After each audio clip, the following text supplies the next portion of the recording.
राम राम। मैं हूँ लोक गायिका अनामिका झा। और अब तक मैंने इतने साल में जितनी वीडियोस बनाई हैं उसमें सिर्फ और सिर्फ मैंने यही दिखाया है कि कितना सब अच्छा हो रहा है मेरे जीवन में और कितना हम प्रयास करते हैं अच्छा करने के लिए।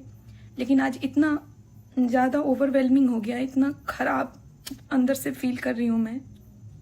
एक कलाकार इतना आहत हो सकता है कभी, आज मैंने महसूस किया स्टेज पे।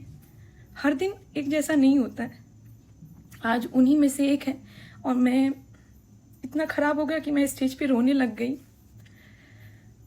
कम से कम 400-500 लोग होंगे, शादी विवाह का कार्यक्रम था। मैं लोक गायिका हूँ, मैं राम सीता विवाह के गीत गाने जाती हूँ और भी भजन, गजल, सूफी, बॉलीवुड। धीरे धीरे कोशिश करती हूँ कि अपनी कला से लोगों को एंटरटेन कर सकूँ। इसी के लिए मुझे जाना भी जाता है बिहार में। आज मैं एक जगह परफॉर्म करने गई थी, वहाँ के लोगों का बर्ताव देख के आश्चर्य लग गया। ऐसा लगा जैसे कि वो मुझे जानते ही नहीं है कि मैं क्या क्या परफॉर्म करती हूँ। तो मैं माफ़ी चाहती हूँ उन लोगों से, सबका तो नहीं कह सकती क्योंकि इतनी जगह परफॉर्म कर चुकी हूँ, ऐसा कभी आज तक मेरे साथ नहीं हुआ है। मगर मैं माफ़ी चाहती हूँ उन लोगों से जिन्हें लगता है कि एक कलाकार आपको खुश करने के लिए कुछ भी कर सकता है स्टेज पे। माफ़ी चाहती हूँ, मैं उन लोगों में से नहीं हूँ।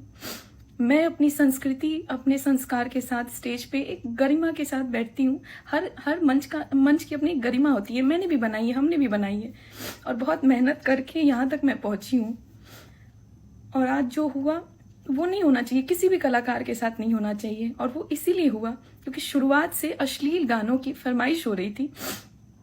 ऐसा कभी कभार हो जाता है कि हमसे ऐसे गाने की फरमाइश हो जाती है क्योंकि सामने वाले को पता नहीं होता है। शादी विवाह में आए हर गेस्ट को मालूम नहीं होता है कि ये सिंगर का जॉनर क्या है। लेकिन आज शुरू से अंत तक बहुत उकसाया गया, इस बात को बहुत गलत लिया गया कि मैं कोई अश्लील गाने नहीं सुना रही हूँ। और उसके लिए बहुत ज़्यादा सुनाया गया मुझे वहाँ के लोगों द्वारा। माइक ले करके, एक अच्छे पद पर भी थे कोई, उनके द्वारा बहुत सुनाया गया मुझे। पर मैं समझती हूँ कि अगर मैं आज एक फीमेल सिंगर होने के नाते, स्पेशली कमिंग फ्रॉम बिहार, अगर मैं आज ये स्टेप नहीं लूंगी, मैं मिथिला की बेटी हूँ, अगर मैं स्टेप नहीं लूंगी तो आने वाले हर फीमेल सिंगर्स के साथ ये होता रहेगा। और इस चीज़ के लिए हम सब रेडी नहीं हैं। और आपको पता होना चाहिए, घर वालों को पता होना चाहिए कि मेरा जॉनर क्या है। अदरवाइज मत बुलाइए ऐसी जगह जहां पर गंदे गानों की फरमाइश हो रही है और कलाकार शुरू से अंत तक बहुत ही तमीज से कह रहा है कि सर हम आपको कुछ और सुना देते हैं, किसी दूसरी लैंग्वेज में ही आपको सुनना है तो हम आपको कुछ और सुना देते हैं। लेकिन इस बात का बखेड़ा मत खड़ा कीजिए क्योंकि हम गंदे गाने, अश्लील गाने नहीं गाते। तो मैंने इतना भी नहीं कहा, मैंने बस कहा कि आइए मैं कोशिश करती हूँ 10-15 मिनट आप लोगों के साथ टाइम स्पेंड करने के बाद समझ में आता है कि ऑडियंस की क्या मतलब इंटरेस्ट है, क्या चॉइस हो सकती है गाने की। और हमने पूरा बरसक ऑलमोस्ट 2.25 घंटे बहुत मेहनत से परफॉर्म किया। उसके बाद वहाँ के लोगों ने, कुछ लोगों ने माइक लेके इतना बेइज्जत किया है मुझे, बस इसलिए क्योंकि पहली ये चीज़ की अश्लीलता के खिलाफ अश्लील वाले गाने गाने को बोला, मैंने मना कर दिया। दूसरी चीज़ पैसे देने की, वो जो शगुन दिया जाता है खुश होकर, वो मेरे मुंह पे मार रहे थे। तो सभी को पता है कि ये सही नहीं है, आप किसी के मुंह पे पैसा नहीं मार सकते हैं। और जब मैंने उस चीज़ पर मैंने आपत्ति जताई, रिएक्ट किया, तो मुझे कहने लगे कि आप कभी कलाकार नहीं बन सकती हैं, आप बहुत रिएक्ट की। अगर पैसा मारा है तो क्या हुआ, ये आपके ऑडियंस का प्यार है आपके प्रति। मुंह पे मारना पैसा प्यार है। और अगर आप एक्सेप्ट नहीं करती हैं इस चीज़ को तो आपका आना व्यर्थ है यहाँ पे। और पता नहीं क्या क्या 3 घंटे ऑलमोस्ट हमने 2.25 घंटे गा दिए थे। घर वाले इसमें कुछ नहीं कर पाए, उनका कुछ नहीं चला। और निहायत ही चीप गानों की फरमाइश थी। और स्टेज पे हम बैठे रहे, अंत में हमारे म्यूजिशियन से ज़बरदस्ती 2 गाने बजवाए गए। वो लोग गाए, वो लोग सबको आई थिंक थे नहीं, उनका पता नहीं क्या दिमाग में चल रहा था कि इतना। और अलग अलग सिंगर्स के नाम लेके कंपैरिजन कर रहे थे। जिन सिंगर्स का मैं नाम बताऊंगी आपको ना, वो ऐसे माहौल में 2 मिनट नहीं टिकेंगे।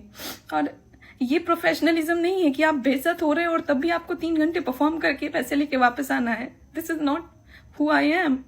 ऐसी नहीं हूं मैं। अपनी डिग्निटी के लिए लड़ते लड़ते लड़ते यहाँ तक पहुंची हूँ मैं। कभी आज तक मैंने कुछ नहीं बताया अपने स्ट्रगल के बारे में, लेकिन ये चीज बहुत आघात पहुंची है मुझको। इट्स हाई टाइम कि अब लोग बदल जाएं, क्योंकि जो गंदा गा रहा है उसका समझ में आता है। मैं कभी से, मेरा वो इमेज ही नहीं, मैं कभी वैसे सॉन्ग्स गाई ही नहीं, और मैं बहुत रिस्पेक्टफुली मना कर रही हूँ, लेकिन कोई मानने को तैयार नहीं हुआ। ऐसा लग रहा था कि अगर हम पूरा 3 घंटा नहीं पुराएंगे तो हमें ही कुछ नुकसान कर दिया जाएगा हमारा। तो सॉरी, मैं रो रही हूँ, पता नहीं मेरी बात आप लोगों तक सही से पहुंच पा रही है कि नहीं, लेकिन एक कलाकार होने के नाते मन बहुत आहत है। पापा को भी बहुत सुनाया गया, और घर वाले कुछ नहीं, बस कहते रहे कि नहीं हम संभाल नहीं पाए, हम संभाल नहीं पाए। आपको पता होना चाहिए कि आपकी ऑडियंस क्या है, आपके परिवारजन क्या है। ऐसी जगह पर ऐसे कलाकारों को ना बुलाएं जो कंफर्टेबल नहीं है ऐसे गंदे गाने गाने के लिए। और मैं आज से पहले भी कभी नहीं गाई हूँ, अभी भी नहीं गाती हूँ, और आगे भी स्टेज पे आप मुझे 3 घंटे बैठाए रखिए या 30 घंटे, मैं कभी नहीं गाऊंगी अश्लील गाने। जो 10 साल से मेरे साथ जुड़े हुए हैं वो इस फीलिंग को बहुत अच्छे से समझ सकते हैं कि 10 साल में मेरा कभी इतना नाम नहीं हुआ जितना अनामिका झा का आज नाम हुआ है। क्योंकि बहुत मेहनत लगता है। जो लोग उसूल के साथ चलते हैं हर चीज को मना करते रहते हैं कि नहीं हम इसमें कॉम्प्रोमाइज नहीं करेंगे, हम वो चीज कॉम्प्रोमाइज नहीं करेंगे, ये हमारी डिग्निटी है, ये हमारी संस्कृति है, ये हमारी भाषा है।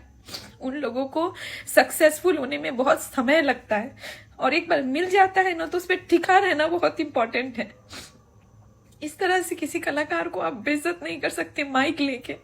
मैं स्टेज पर ही रोने लग गई, इतना मुझे बर्दाश्त ही नहीं हुआ। हमेशा मुझे बहुत प्यार मिला है, ये गलत है। और ये ऐसा नहीं है कि आप एक बार कर दी और ये प्रोफेशन है तो हमको भूल जाना चाहिए। ये करना है गलत है बहुत। आप ऐसा नहीं कर सकते किसी कलाकार के साथ जिसको आप राम सीता विवाह जैसे पारंपरिक गीत, अद्भुत गीत गाने के लिए बुला रहे हैं।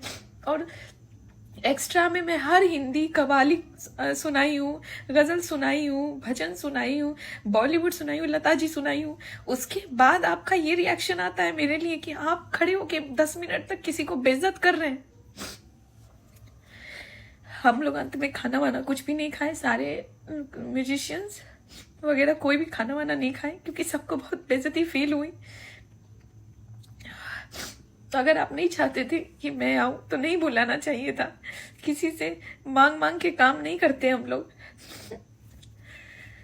तो बस यही कहना है सभी से, जो मेरे सपोर्टर है वो तो आवाज उठाएंगे, इस पे जरूर उठाइए, क्योंकि आगे फिर कोई लड़की कैसे परफॉर्म करेगी अगर यही दशा रहा, यही स्थिति रही यहाँ की तो। और दूसरी चीज, ये कब तक चलेगा, कब बदलिएगा इस सोच को कि लड़की ये परफॉर्म कर रही है तो नाच भी देगी। कब तक ये चलेगा। मैं एक लोक गायिका हूं तो ऑब्वियसली मैं नाच नहीं सकती, मैं गाने गई हूँ। मेरा अपना एक दायरा है। जिस प्रकार से आप अपनी बेटियों का एक दायरा सेट कर देते हैं ना, मैं भी किसी की बेटी हूँ। मेरे पिताजी मेरे स्टेज पे बैठते हैं। आपने सोच कैसे लिया कि गंदा गंदा गाना मैं गाऊंगी। और मुझे कहा जा रहा है कि अपने ऑडियंस को खुश करना सीखिए अनामिका जी, जाके देखिए। सभी ऑडियंस का मैं क्लिप डालना शुरू करूंगी ना 1 साल में, जितने भी किए कार्यक्रम, पता चलेगा कि खुश हैं कि दुखी हैं। एक ऑडियंस को खुश करने के लिए मैं वहां पे कोई वल्गर काम नहीं कर सकती, ये मेरा संस्कार नहीं है।